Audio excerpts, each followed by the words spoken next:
I kinda prefer physical games over digital ones. The reason I'm not into downloadable games is kinda weird though.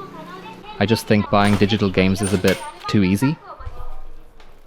Our world's all about making decisions super quick.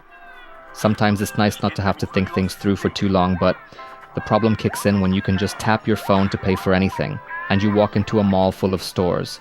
Every shop's got some promo deal going, and with tap-and-go tech, it's almost impossible to resist spending.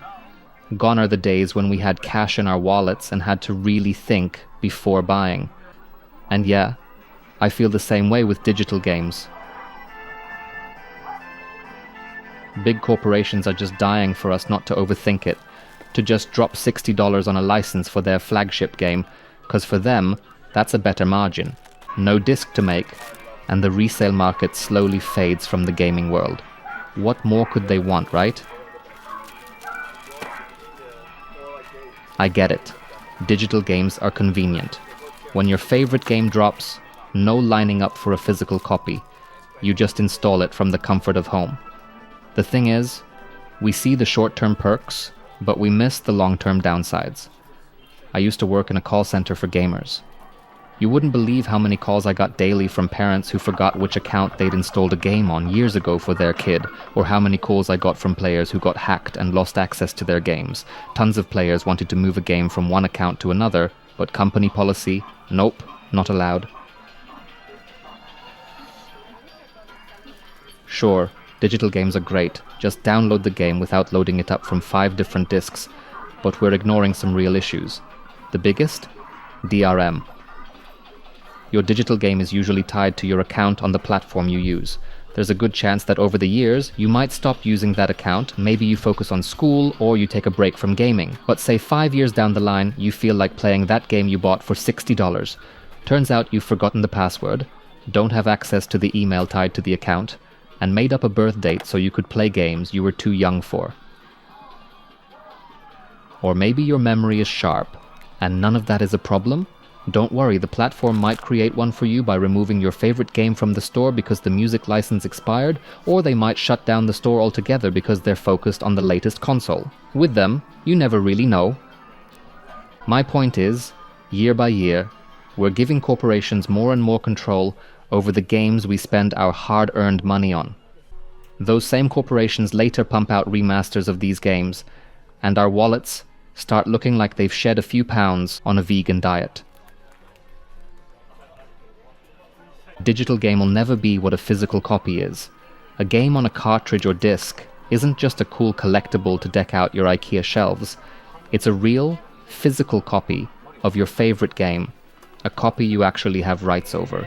You can sell it, lend it, and if 5 years from now you want to play it again, things like a lost online account won't be an issue.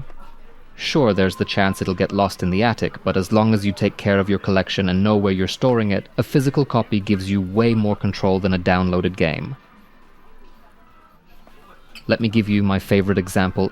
I'd never played Luigi's Mansion before, and I decided to try out the series, starting with the third one on the Nintendo Switch. Got it physically, and you know what? It didn't really click with me. I started thinking about selling it, because Nintendo games don't usually lose value quickly, so I could get some money back and, like a responsible adult, put it toward another game. With a physical copy, no problem.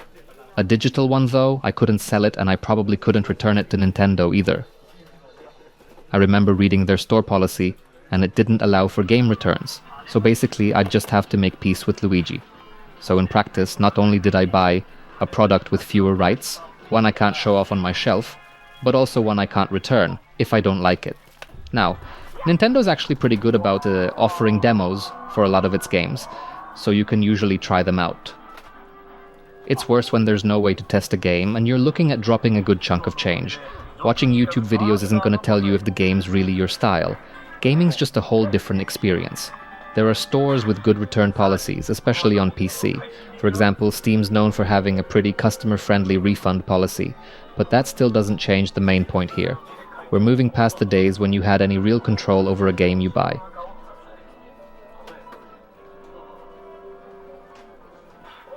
And even though there are companies like GOG that promote selling digital games without DRM, it's hard to imagine a future where the biggest corporations willingly drop that feature. We're already seeing trends where companies want to limit players even more. Not to mention the current trend of wrapping software in subscription-based models. Games are slowly following Netflix's lead, and it's likely that in the near or distant future, we'll all be playing cloud games on tablets with clip-on controllers, with the idea of actual ownership fading away.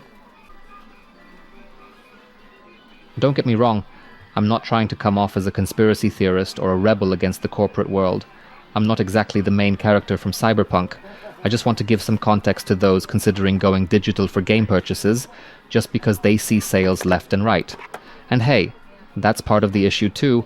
How many people do you know who keep buying indie games on PlayStation, Nintendo Switch, or PC just because these platforms are always running sales? Or maybe you're the one forgetting that there are still only 24 hours in a day. Maybe you barely started Starfield and probably don't have time for that $3 mosquito simulator. We're back to what I was saying before, the trap of a way too easy payment process. You've got an online account, a card linked to it, no need to type in numbers with every purchase, and you're tempted to just keep adding to your cart.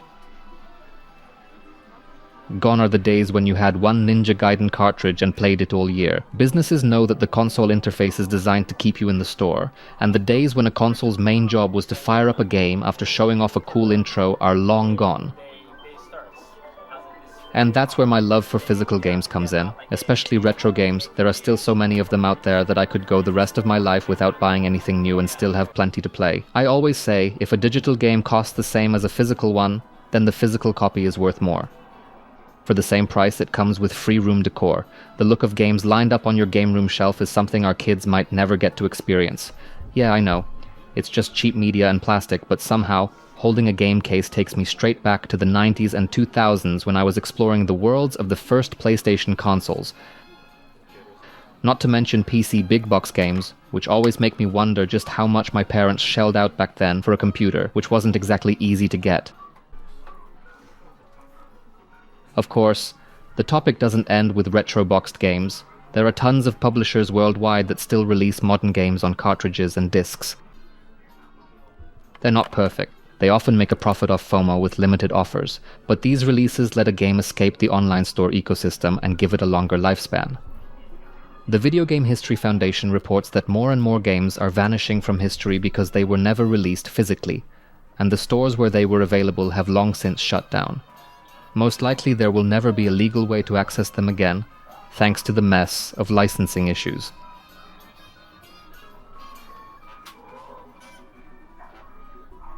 You think the biggest companies making money off gaming care that games are simply disappearing? Not a chance. Companies are all about profit first. Stuff like heritage, history, and preserving access to culture takes a back seat. That's why I'm glad I've got original editions of games on my shelves. Ones that'll be much harder to find in 10 to 20 years. Sure, a lot of titles can be emulated now, but I love the authentic experience and the whole ritual that comes with it. The smell of the case, putting the disc in the console, and there's the whole process of getting the game itself. Even though I consider myself an introvert, I really enjoy the ritual of going to game stores. Usually it's retro shops, since it's getting harder to find physical games in malls these days. I enjoy chatting with the sellers. I like the decor of those shops. I like that at any given time, a few fellow geeks are browsing physical game copies, each on the hunt for that perfect title. And going back to emulation for a sec, let's not forget that companies like Nintendo are starting to go after sites distributing ROMs of the games from our childhood. Physical editions are just cooler. They come with a manual, maybe some extras, and a nice cover designed by an artist. Somehow, adding a ritual to the process makes the whole gaming experience feel deeper for me. It's different from downloading a raw file onto your console's drive and then deleting it from the menu like it didn't matter to you at all. To me, it's kinda like eating a steak in a restaurant versus getting the same nutrients in the form of a pill from the pharmacy. And personally, I like knowing that for my money, I'm getting a real, tangible object even if the main content is virtual. So, am I saying we need to convince our wives to buy more IKEA Billy shelves and fill them to the brim with both modern and retro-boxed video games? Yes, exactly that. Instead of browsing the PlayStation Store, you'd be better off digging around on platforms like eBay and Zen Market. Honestly, just go ahead and bookmark them in your browser. But seriously, that's not quite my main point here. What I really want to say is, let's take a closer look at our purchases. Does the amount I'm spending actually deliver the value I'm looking for? Or am I just trying to satisfy that short-term urge to play something new without considering how I can make a solid backup for the future? Or give myself more rights to the game by getting it in a physical edition, even if it means waiting a little longer? I'm definitely not trying to take away your right to buy digital games either. I use them sometimes too, and I occasionally subscribe to a service like Game Pass for a bit. These are normal, widely used services, and they're probably going to be the only options available soon. Let's remember that according to Sony's stats, most players are already choosing digital purchases over physical ones. It's a convenient, time-saving model that makes sense technologically. Producing physical copies is harder to justify when we can already access music from around the world on our phones. In this whole discussion, though, I want to pose a question as a fan of physical editions. Do we have any chance of seeing more companies follow in GOG's footsteps and ditch DRM? That would make a gamer's life so much better, and digital games would have a charm just as special as those old Game Boy cartridges. Let me know. Which format do you guys prefer? Digital or physical games?